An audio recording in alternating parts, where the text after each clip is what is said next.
উপকূলীয় এলাকা পটুয়াখালীতে এবছর তরমুজের ভালো ফলন হয়েছে। এক সপ্তাহের মধ্যে আগাম জাতের তরমুজ বাজারে উঠবে। শুধুমাত্র কলাপাড়া উপজেলা থেকেই প্রায় 400 কোটি টাকার তরমুজ উৎপাদনের আশা কৃষি বিভাগের। এতে উচ্ছ্বসিত কৃষকরাও।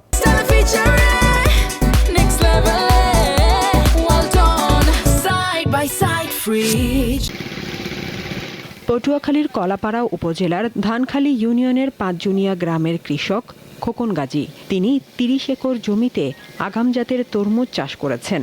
এতে খরচ হয়েছে 22 লাখ টাকা। তবে 70 থেকে 80 লাখ টাকার তরমুজ বিক্রির আশা করছেন তিনি। তরমুজ অল্প সময়ের মধ্যে বিক্রি করতে পারবো, কিন্তু আমি সমস্যা ভুগতেছি পানি সংকট।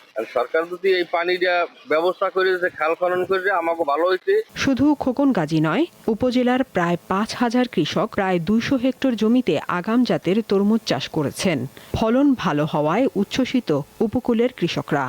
অবশ্য পানির অভাবে তরমুজ চাষ করতে পারেননি অনেক কৃষক। ফলন খুব ভালো হয়েছে, অনেক জায়গায় তরমুজ গেছে, কারণ এরকম দেখিয়া আরো অনেকে যেতে চায়। বা আমি করে যেখানে আজকে খালগুলো ভরাট হয়ে গেছে, ওই খালগুলো যদি খনন করতে, ঠিক আছে, সব জায়গায় এরকমের একটা আবাদ হইতো তরমুজের। আমাদের এই এলাকায় যারা যারা খালের কেটেতে তরমুজ দিয়েছে তার চাষিরা খুবই লাভবান দেখা যায় হবে। শিগগিরই খাল খনন শুরু হচ্ছে জানিয়ে পানির সংকট থাকবে না বলে জানান এই কর্মকর্তা।